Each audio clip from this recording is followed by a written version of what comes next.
thank you so much for joining me today to discuss what I think is quite a really important and interesting issue within the arts and culture sector. I'm very grateful to be joined by Evie and Claire to discuss this topic on membership value and retention. So to start, I'd be quite keen to pass across to you both to get a bit of an introduction of who you are and where you come from. So I'll pass across to Claire first. My name is Claire Byfield. I am the Membership Engagement Manager at the British Museum. So essentially, it does what it says on the tin. My team does the membership events. We do membership emails, the British Museum magazine for both adults and children, mailings, basically anything that engages that audience comes under my remit. And Evie? Hi, my name's Eve Bynes. I'm Memberships and Appeals Manager. I joined the CDSO back in 2008 as Development Assistant, got promoted into a role of Individual Giving Manager, and then a couple of years later left to join Birmingham Hippodrome, where I managed their membership schemes, but then missed the CDSO so dramatically that I rejoined in 2014. I've been there since. I manage our membership scheme, so I look after around 1,500 members who give between £50 and £10,000. All of that contributes around about £500,000 to the organisation, which is around about a third of the development team's income overall. The appeal side of things, we run ad hoc appeals during the course of the year, so that's just about me organising those appeals, whether they're by email or by diary. Fantastic. I mean, obviously the last year has been really challenging for a lot of organisations, especially within your sector. I don't want to dwell too much on that, but I do want to explore that a little bit more with you to start with, just to find out a little bit more about how you've engaged members through the past year or so, and how has your membership offering changed? So I thought I could start with you, Eve.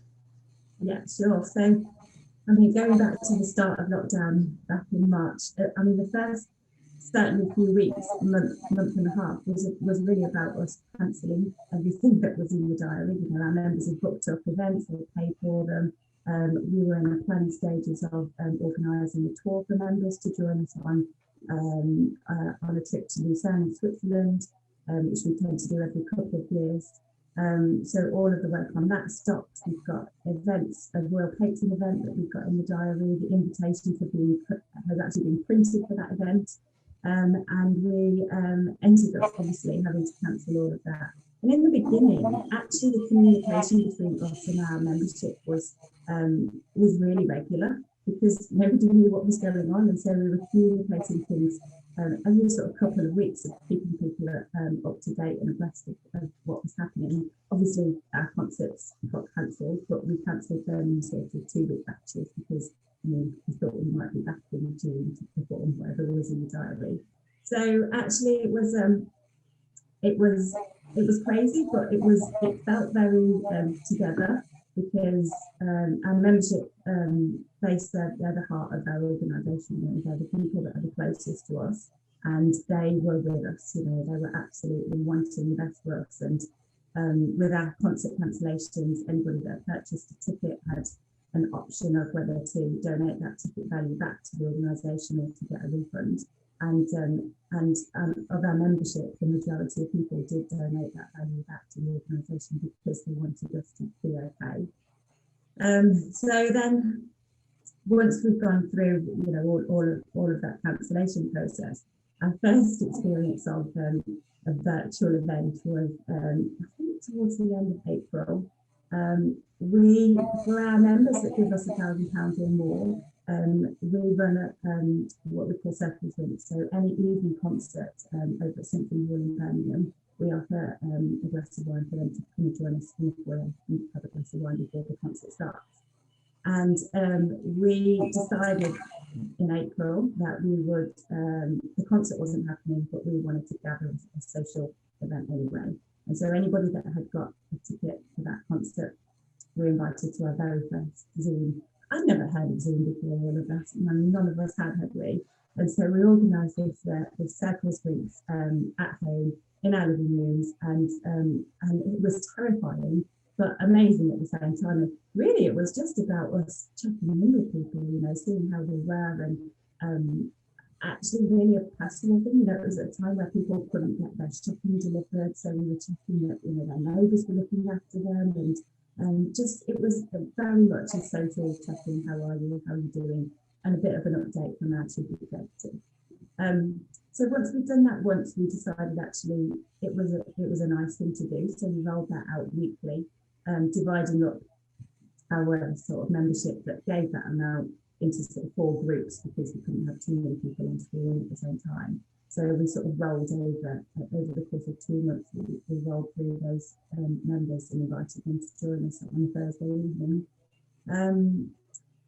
And then what happened next? The furlough scheme was introduced, and that then meant that we're lucky in that our orchestra members are all salaried musicians, so they were eligible to be furloughed. Obviously, they weren't playing in concert, so we furloughed everybody, which was a godsend for us in terms of the organisation's finances. But it was really difficult for our department and for our team, because we had no access to any of our musicians, and you know, by the rules of furlough, they're not allowed to even volunteer their time.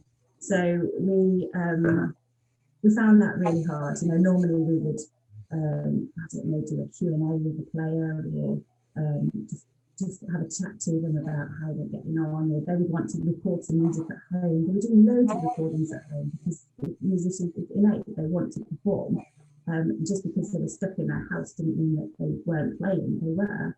But we as an organisation couldn't share that work with anybody because they were on furlough.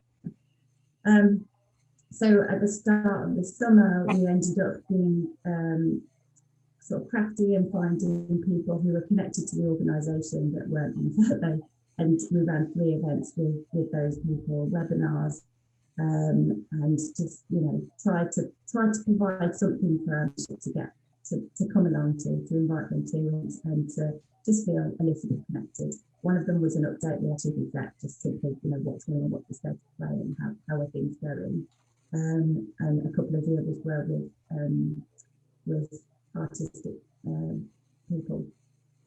And then once flexible furlough came in, that actually was really helpful. You know, once we were able to bring musicians off of furlough in order to deploy them onto a particular project, that then opened up all sorts of things.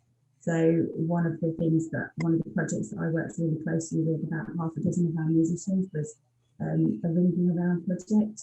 So we literally just found members who were not digitally connected, because you know, we were still communicating with people who had emails, who were updating them on what was going on.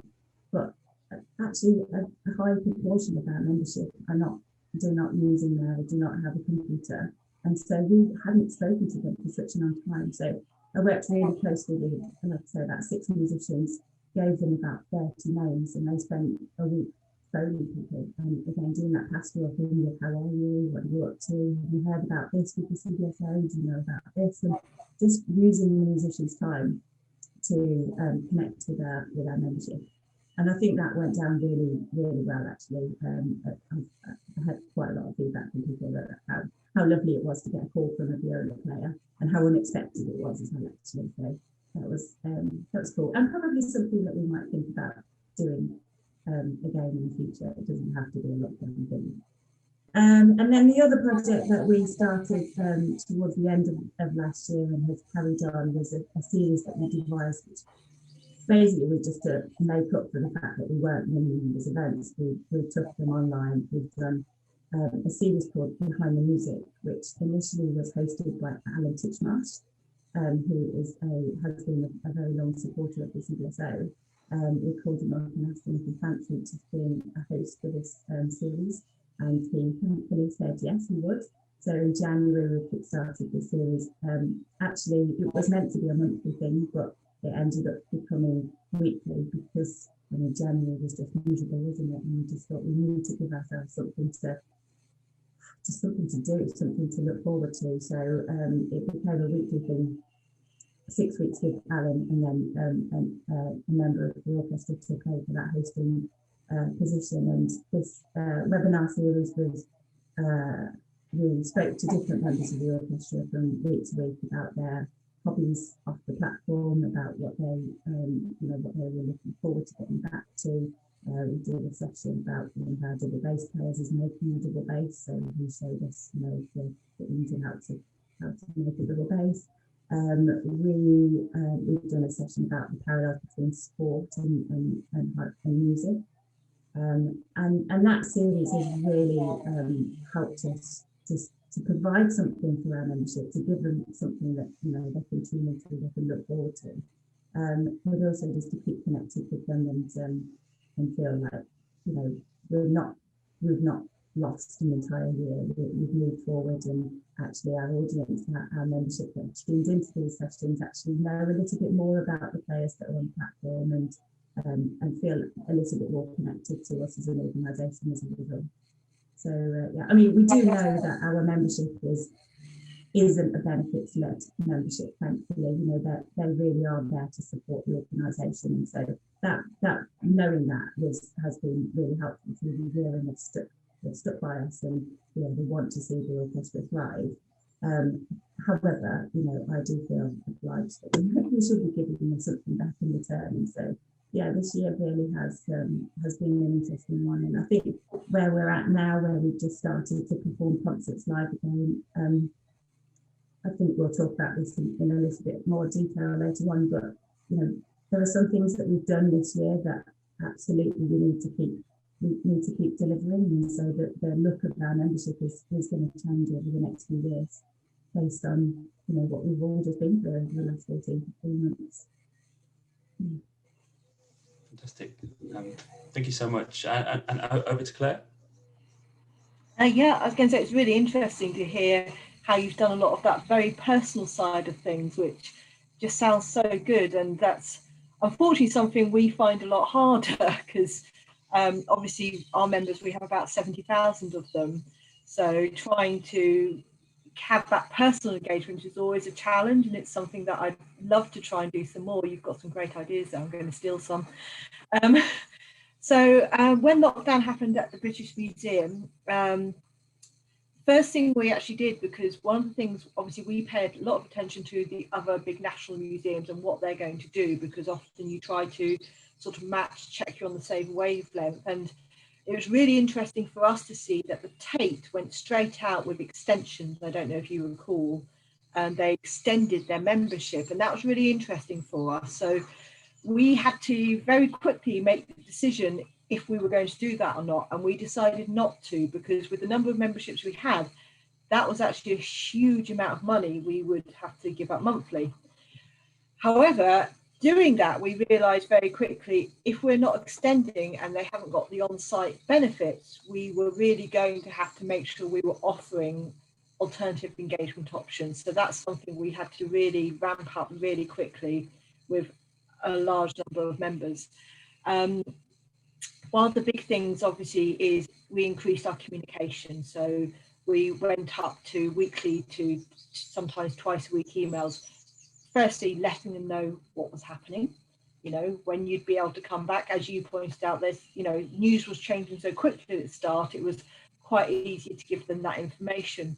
But we also swapped our emails around, because previously we'd been very, this event's coming up, quite news focused, letting them know what's happening at the museum.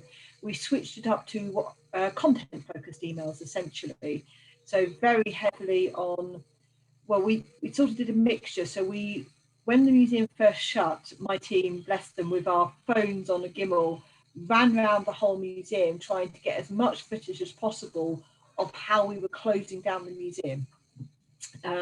We did loads of stuff with the conservators and stuff behind the scenes, and admittedly some of it was not our best work, with because it's my team who are not expert filmmakers or anything with our little mobile phones. But we realised very early on that didn't matter with the members. It was the content over the quality that they really enjoyed, and getting that behind the scenes access. So we did a whole load of this. We didn't put it all out at once. We sort of staggered it, because we kind of assumed we'd need quite a lot.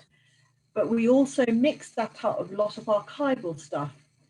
So you'd create an email maybe on a certain gallery. We would have some brand new footage, which we could post as exclusive footage for our members, which was really appreciated, went down well. But then we'd mix that with some archival bits and pieces. And what I was noticing, because our members' demographic, they are that older, they're less tech savvy, shall we say.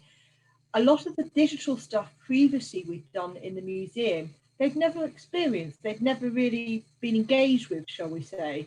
So they were seeing it for the first time, and this was actually a really useful resource for us. So it let us spread out what we call that exclusive content and mix it up. But essentially you were serving a gallery on a platter of all this context and information.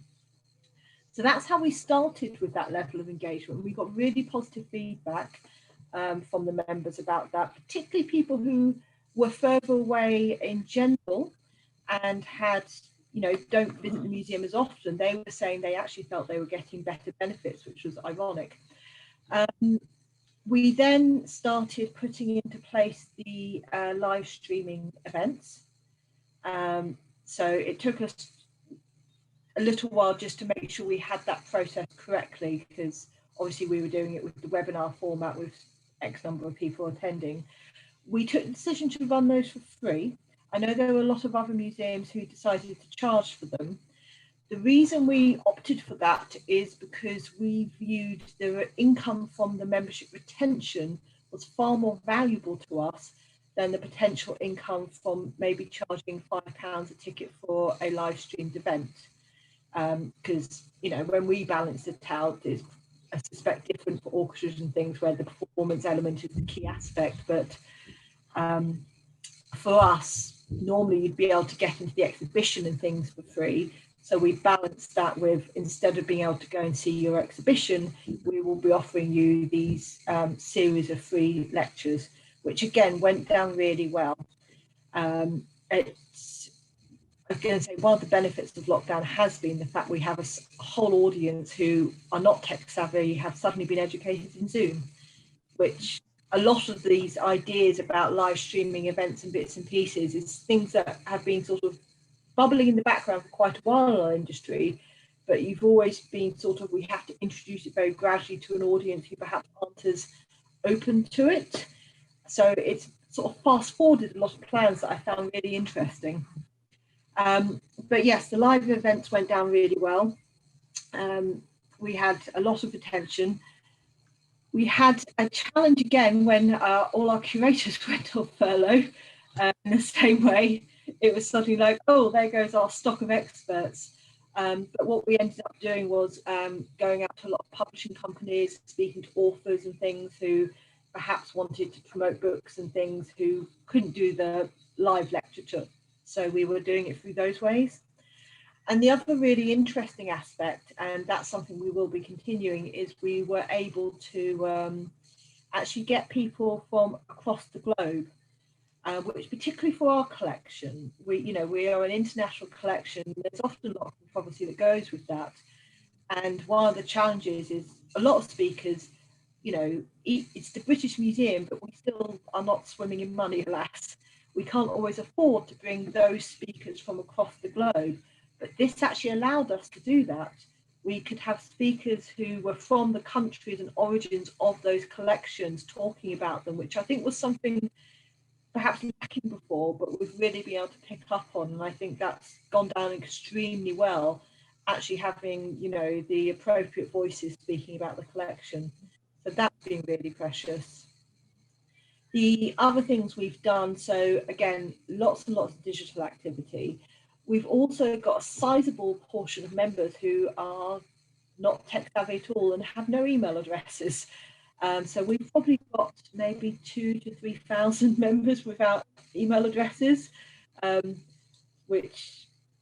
so for them, what we have to do is increase our mailings. And we also created a printed newsletter, which we got people to write articles, conservators, and about interesting, strange projects and things that perhaps we wouldn't talk about in our main magazine, which obviously we were still sending out and producing.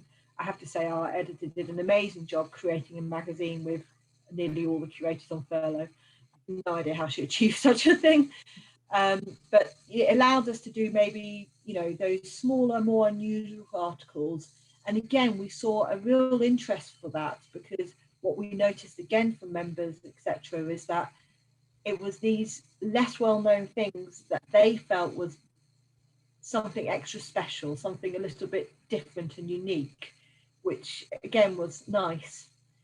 The free digital event program has also allowed us to, shall we say, test subjects and things that if we were doing an on-site big lecture where we're charging, you know, you often go for the safe subject because there is always an element of income generation needed to support an institution, etc.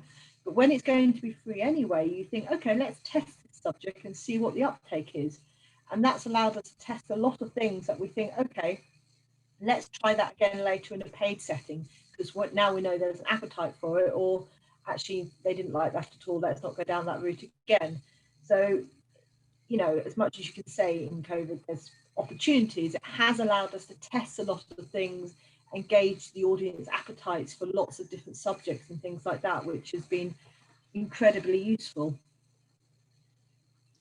Fantastic. It's really interesting. I think obviously the opportunities that COVID has presented, but I think that, you know, maybe some organisations have seen it as a means to an end to get through this period. So I kind of wanted to ask a little bit more about what the future holds. I think what's really interesting recently is the artistic director of the Young Vic said that all future productions will be live streamed.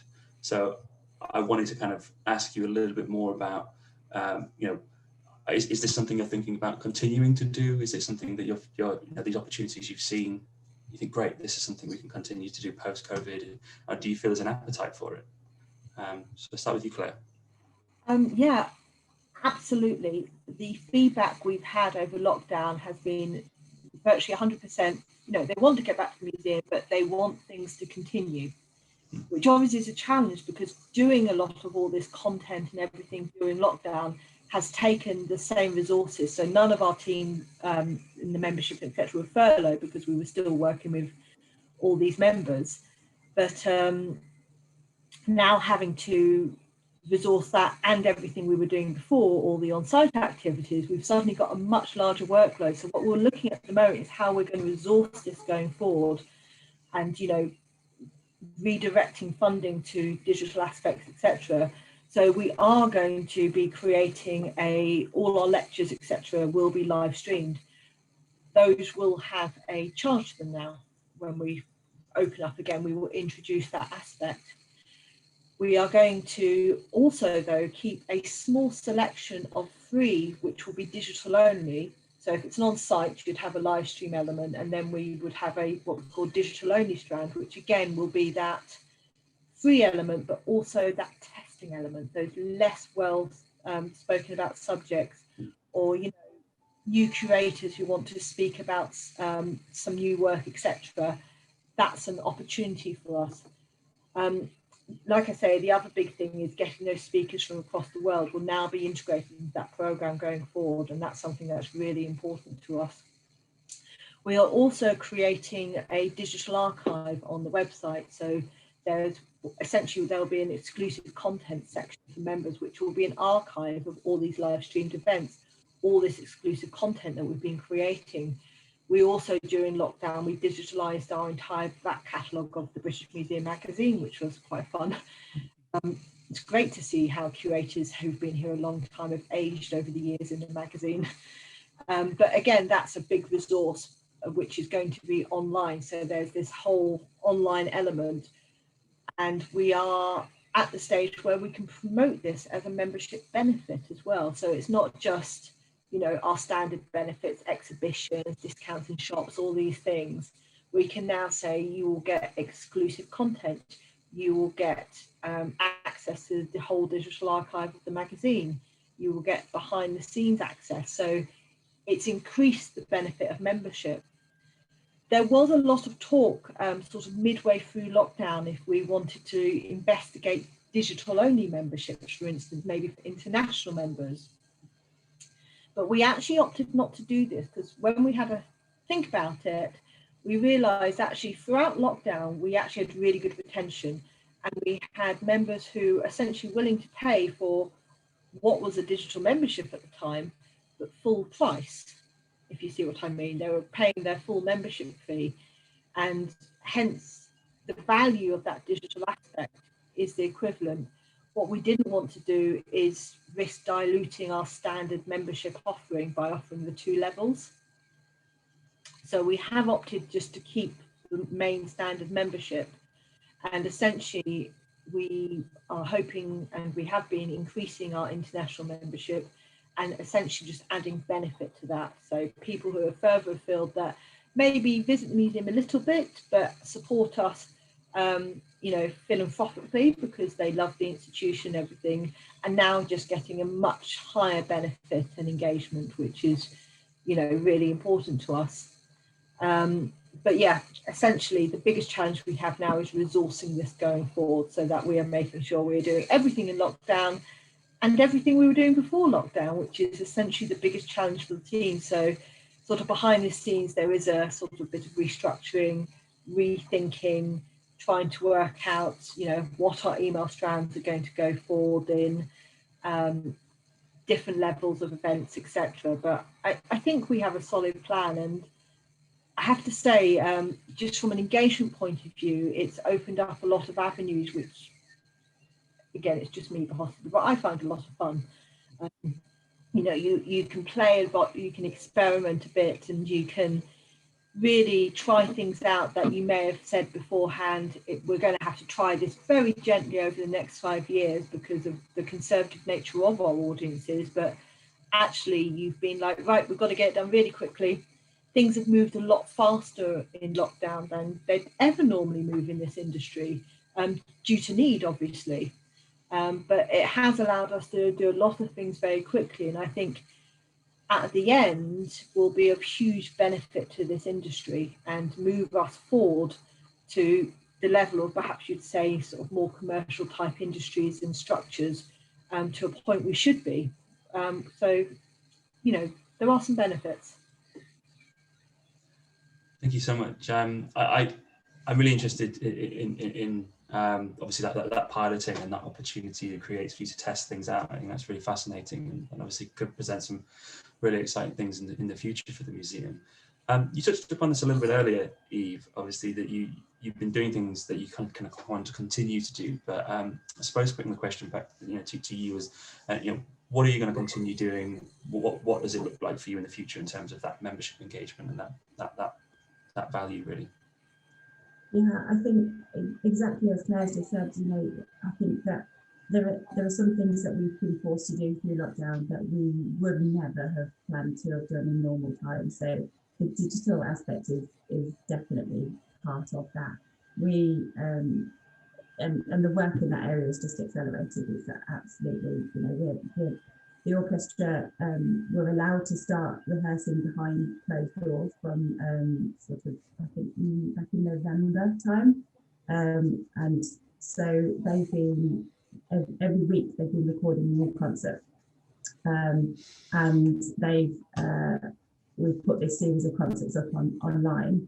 I think now that we've done that digital work, I think that there's no going back. You know, that is essentially the future. However, there's also no replacing people being in a room with live musicians and going and watching music live. And so I think the future for us is really trying to find this sort of hybrid approach of, you know, you can't replicate a concert hall on a computer. You just can't. But there are elements of what we do that we can deliver digitally, that will benefit our membership. And so this series behind music, absolutely, we need to look at how that continues. I think a hybrid version of that event is probably what we'll look at. Whether we can, I don't know how fancy we can get with this, but whether we can actually film, you know, have a live event, but also film it and stream it back to people who are at home and not able to come into that into the space physically. At the moment, because we've opened our doors and because we are presenting concerts to live audiences, social distancing, we have seen some of our membership desperate to get back to concerts. You know, they would have given their right arm to be sitting in a concert hall 6 months ago, and now they're allowed to. They're absolutely there. but we've also seen a proportion of our audience that are really nervous about coming back and don't feel ready to do that. And so we absolutely need to be continuing the series that is Behind the Music series for our members. Initially, from January through to June, it was weekly. We scaled it back. We're now running it monthly, just so that, you know, while we're now presenting live music, you know, like Claire says, there's only so many people doing what we're doing, and there's only so many hours in the day, and so we've had to kind of compromise on that a little bit. But we are still able to deliver something to people who don't feel comfortable yet coming back into our concert space. I think the other thing, the thing that was really sad about 2020 for the CDSO was that it was our centenary year.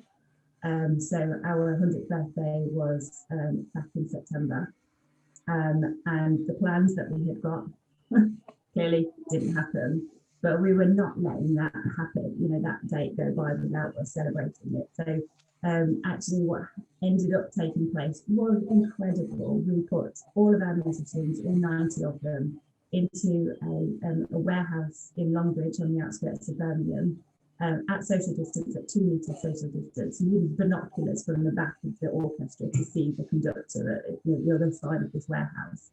And we live streamed a concert that celebrated the orchestra, its history and its future. And that evening we also kick-started a £12.5 million fundraising campaign as well. That concert was, as I say, live streamed on Facebook and on YouTube, and was available for a month for people to view. And it was seen 180,000 times globally. So, you know, that's, if we'd done that concert at Symphony Hall, about 4,500 people would have seen that performance. But, you know, the opportunities are absolutely huge. And I think, yes, it's accelerated what we've done. There was a huge amount of manpower that went into presenting that concert. It was completely, we've never done a live stream before, not at that scale. There were huge learnings that the organisation took on, and I think that now we feel like we're in a different place now, actually, that we can embrace new and different things. What they quite look like going forward, I'm not quite sure, but yeah, I think we've turned a corner, and digital is absolutely here to stay. But it's really very much about creating a hybrid approach and making sure that we continue, you know, servicing our members and our audience in a traditional way, because essentially, you know, live music can't be replaced. Yeah, thank you so much. Yeah, I mean, yeah, that's fascinating. And I think, again, as I said just before you started, I think the opportunities that digital create is really fascinating. Obviously, I've seen a slightly different angle on things you can do, creating opportunities for you to do things that you might not be able to do in person, as much as in person is always the preferred, you know, version. I think you just create lots of creative ways to engage people with something slightly different, something, you know, that's a little bit unusual, a little bit different. I know that one of the biggest challenges across organisations like yours is that phase between commerciality and member interest, and I wanted to kind of explore that with you, because, you know, you've been closed for a year. You want to get people in, you want people engaged with the work that you're doing. Obviously, the members are going to be really engaged to come in, but you wanting to obviously create buzz, create income, and put things on. How are you kind of, you know, towing that line, I suppose, by putting on things that the general public would be particularly engaged with, particularly interested in, and something that would be a bit more traditional with what your members would be, you know, more in line with. So I wanted to start off with Eve on that question. Yeah, I mean, I think, to be honest, we could present anything, because, like I say, the people that want to be back in the concert hall would listen to, they don't care what we're performing, you know, they just want to be back in the concert hall and listening to a live orchestra perform again. So in a way, actually, that's been really helpful, and I think that the concerts that at the moment, so we opened on the 19th of May for an 8-week mini-series, two concerts every Wednesday, a matinee and an evening performance every week, mostly because of getting people into the country. Mostly our conductors and our artists are British or live in the UK. so they can get to Birmingham. And actually the concerts are, in order for our audience not to circulate, there's no interval at the moment. So they're 75-minute concerts, so slightly shorter than normal, straight through. And that's actually giving us an opportunity to, it's not a traditional performance, it's not a traditional concert in the sense of, age of concerto, symphony in the second half. That's really exciting, that's really interesting. We're programming music that we wouldn't normally program. And because people have missed us so much, they are listening to it and coming back, and the stage looks different. From a very practical point of view, the players, the musicians, they would normally be dressed in tails. They can't dress in tails because there's no changing facilities for them backstage. So they're presenting in all black because they couldn't, walk in or drive in their concert attire. That's, that looks different to our audience. That's something new. We are also doing a bit of an exercise, a bit of a trial of asking our conductors and soloists to talk from the stage. The first couple of concerts, we couldn't shut them up actually, because they were so pleased to be back performing live again. They just got on the top in front of the stage and just was like, "I'm so pleased to be here, thank you." And so it was, our concerts at the moment do look slightly different. And like Claire said, it's really nice to try on new things and to test them out. And what we're using our membership for now is to see what the reaction to that is, and do they like it? Are they interested in hearing from the conductor before the piece starts, or do they prefer the very traditional, come on, take a bow, start the performance? And I think that it's a learning curve right now, and we'll see what bits stay and what bits go. All of our programs are digital, which means that people can have their phones in the auditorium and can scroll through the concert programs on their phones. All of their concert tickets are digital, and it's just for our audience who is a very traditional audience. This is like everything's been blown out of the water really. So we are forced to be trialing new things, and I think that the takeaways will be what are the best things out of it, we'll keep those, and what are the things that people would rather we didn't do, we'll get rid of that. But in terms of commerciality, I think the people that want to be back will listen to anything. So we're very lucky in that respect. I think obviously COVID's had that restriction and you've had to be creative, but coming back into that physical space, there's still an element of restriction. And I do think that is really interesting how you can be quite creative in that format of a more shorter piece. Yeah. How about yourself, Claire? So the main sort of big recruitment and things at the museum is our exhibition program, and our exhibition program is we always try to have a mixture, because we technically meant to be covering every culture in the world. So we are always trying what we call maybe a more traditional show-stopping exhibition. So currently we have Emperor Nero, Romans, nice and classic, very popular.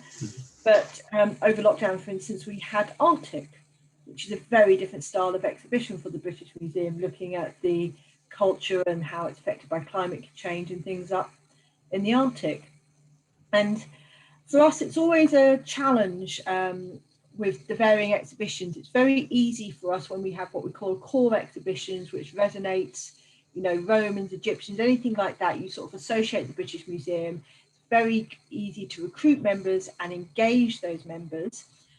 Whereas something like Arctic, or we had an exhibition on Tantra, for instance, it's more challenging. So you may get people becoming a member to access that exhibition, which is great. How we retain those members is always a bit more of a challenge, because they may not be what you call our traditional members. So the digital program has actually opened some opportunities there for us.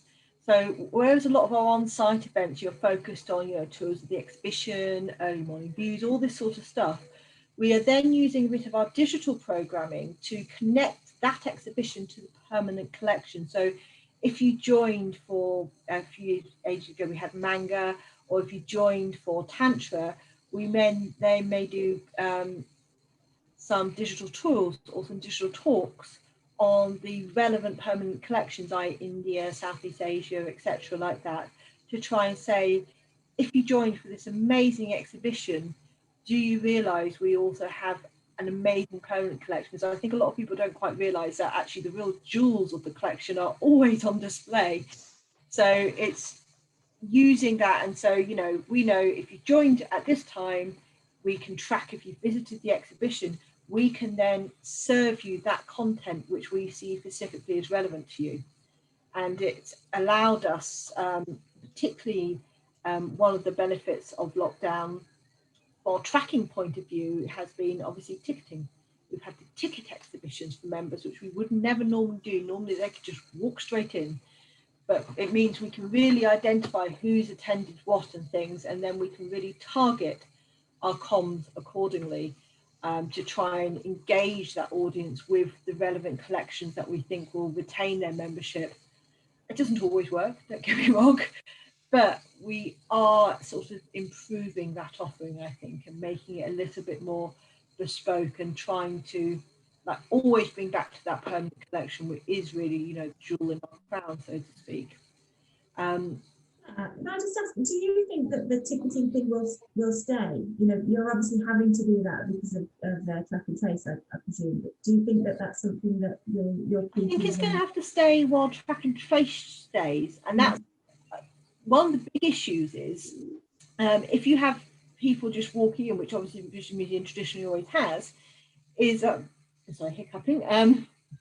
is getting people to track and trace slows the whole process down. You can only get so many people in.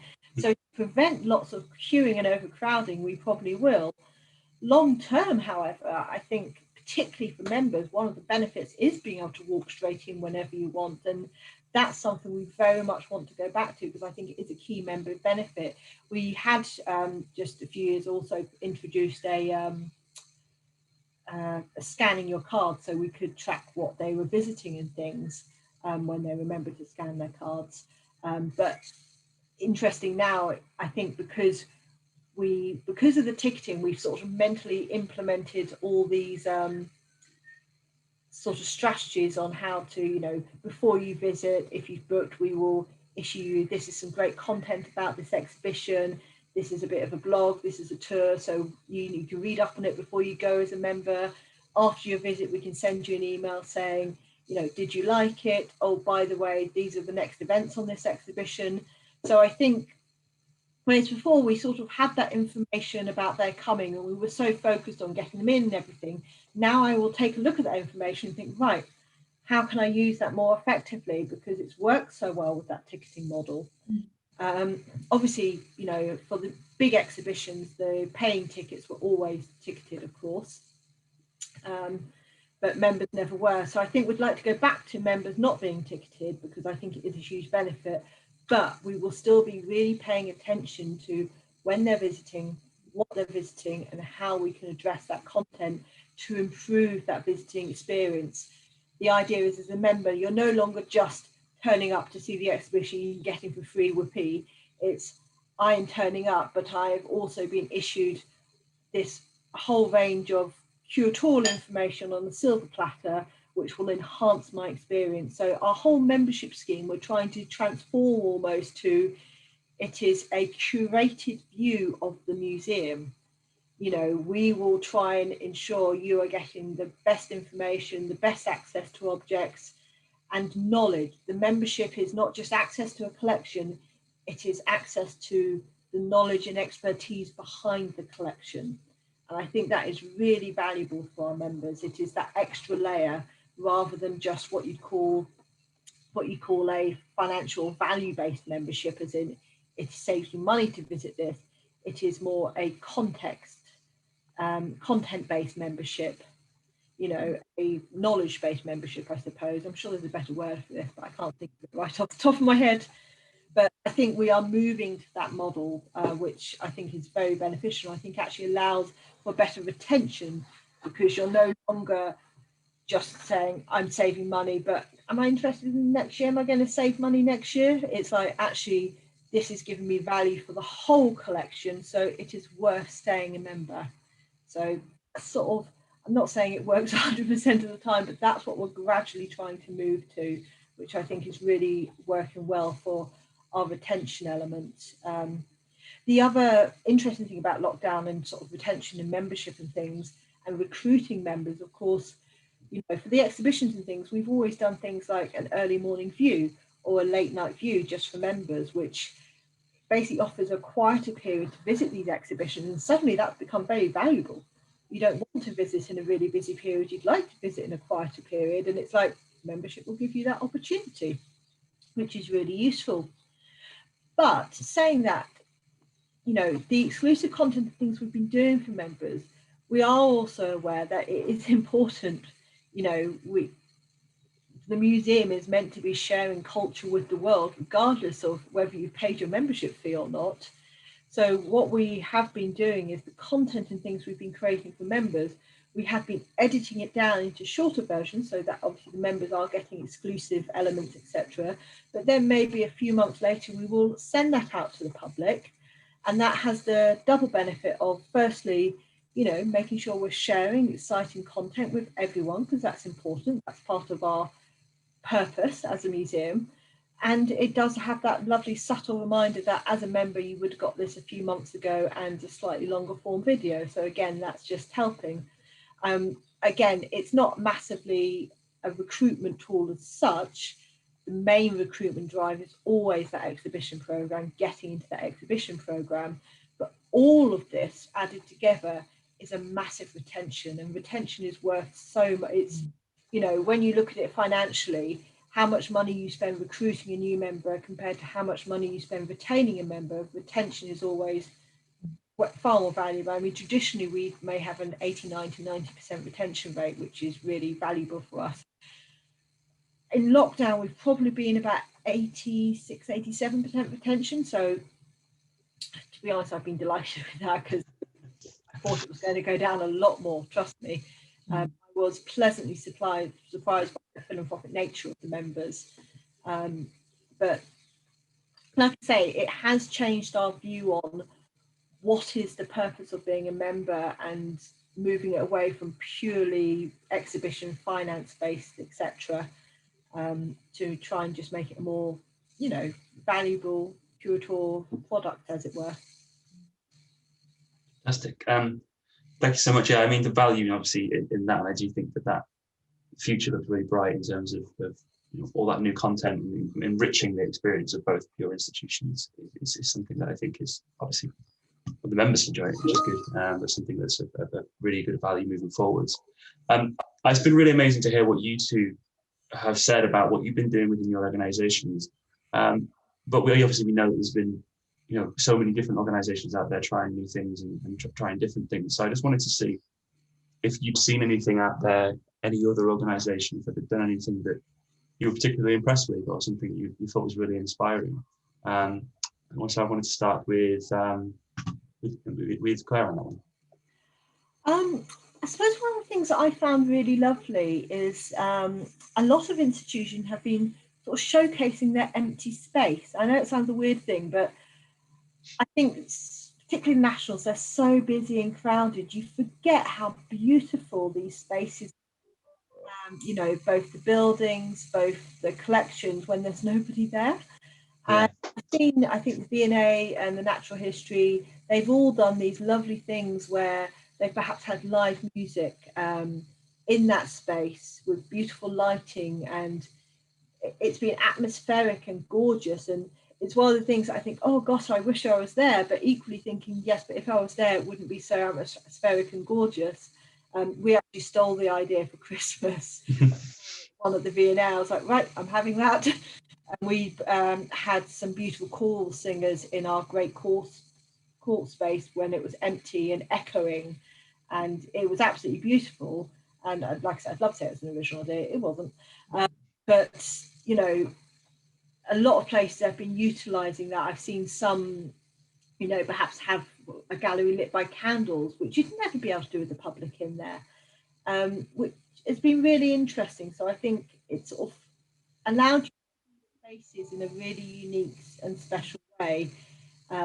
You know, it's something I have the privilege of working at the museum. One of the things we also run is the children's sleepovers, which sleepover is a ridiculous word for them. No one ever sleeps. It's a trauma of my life. But once you get all the kids theoretically in the galleries sleeping, I love walking around a museum at night. I've always considered one of the perks of working in a museum, having it to yourself. And I think it's lovely how actually that experience can be shared with thousands of people now, because it is something really unique and special. Oh, thank you so much. Fantastic. Eve, anything you'd like to add on that? Yeah, I think very much from a personal point of view, I have been really impressed by mostly kind of soul business people. It's just them, their only outfit, and how they've been able to just completely get themselves online, get themselves presenting stuff on Facebook Lives or on other kind of channels where people have been able to present. For me, I'm a mum. I've got a little girl. She's 2 now. We're going into lockdown. She was 1, and all of a sudden, all of the baby groups instantly were online. I know it's not quite our sector, but I was amazed at how agile people were, how creative people were in going, okay, well, I can't go to this village hall and see all of these mums and toddlers together, but we're going to come together anyway, and we're going to do this, and this. And we actually ended up tuning into a regular weekly baby group, toddler group that my sister and her little girl go to. They live on the south coast, and for us to then join in this group together, and we couldn't see each other because our cameras weren't on, but we could type and we could say hello to each other. And for those cousins to be able to connect in that way, they would never have gone to those classes together in normal times. And so mostly for me it was just seeing how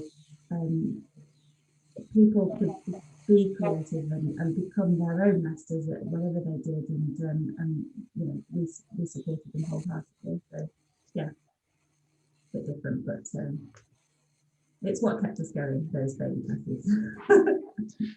I completely agree. I think ultimately, out of all of this, regardless of sector, there seems to be a sense of duty. We need to do this for our members, or we need to do this for the parents, or we need to do this for the children. And I think that's something that's been, that's really been the drive with a lot of this stuff. And in terms of, I think it's been really fascinating talking to both of you about what you're doing. I'm really, really excited about seeing how things have changed and how things are going to be moving forwards. And I suppose that leads into my final question. Really, is I think there's been a lot of time people haven't been coming to the museum. People finally can come to the museum. What is the hot ticket item over the next 12 months for you? What's the thing you're most excited about people coming to see, really? So I thought it'd be good to start with Eve on that one. Yeah, this is a really difficult question for me to answer, actually, because we've got these concerts running up until July, but we actually haven't put on sale our main season from September onwards yet. So watch this space in terms of the CVSO. Everything, you're going to want to come to everything, mainly because it's basically 2020 plus one for us. It's going to be our centenary year. It's going to be the centenary year that we've missed. We're reprogramming much of the highlights that we were planning on performing last year, but with just so much more emotion because we're finally going to be able to do it. So yeah, for us, concerts, the season will resume from September. Hopefully at normal seating, hopefully we won't have to social distance. At the moment, a 2,000-seater hall has been reduced down to 630 people. So hopefully that from September onwards won't be there, and we'll be able to get back to performing live music to full sold out concert halls. And I think for me, I just returned from maternity leave when lockdown started. I am desperate to take my little girl to a concert. So for me, the family concerts and the music for young people is really important. I want to get her back to seeing. Actually, my husband is in the orchestra. I want her to see her daddy perform on stage, and that's where the future of music is, isn't it? Young people. So let's get them. They've had a tough year. Let's get them back into watching art of all forms and inspiring them. Wonderful, thanks so much. And Claire? For me, it's the Thomas Becket exhibition we've got happening at the moment, and I think it was a weird one for me because I'm from Canterbury, so I know Thomas Becket very well and Canterbury Cathedral. I love it. And I was really confused when they said they were going to have the stained glass windows in the exhibition, because in my mind I was like, why would you want to see it in a museum gallery when you can see it in the stunning Canterbury Cathedral, which is absolutely breathtaking. But when I saw it, what I realised, and this is what makes this exhibition so special for me, whereas at the cathedral, they're windows I've seen 100 times, but they're 20, 30 foot up. They're beautiful, but I realised I'd never really seen them before. In the exhibition, you're up close, you literally get this close to them. And the detailing on these, you know, they're medieval, they're not like Victorian reworks, they're the actual Becket windows. It's breathtaking. I had no idea of the detailing on them and things. And I have to say, I'm a history nerd, obviously, museum, but to me that was really special because it's things that I have grown up with throughout my childhood and seen, but apparently never really seen at all. And yeah, to me that's a beautiful. I mean, Nero is also good, but Becket I absolutely love, I have to say. I need to get back there regularly, and if they'd let me sit and eat my lunch in front of the windows, I would, but I'm not allowed to, alas. Perfect. Well, I'm really excited to come and see both of those, and I just wanted to say thank you to how incredibly grateful I am for you taking the time to speak to me about this. This topic I think is really interesting, and I'm keen to be speaking to other people in the sector as well about this topic and find out what other organisations have been doing as well. So thank you again, and it's been a pleasure speaking to you. Thank you. It's been good fun.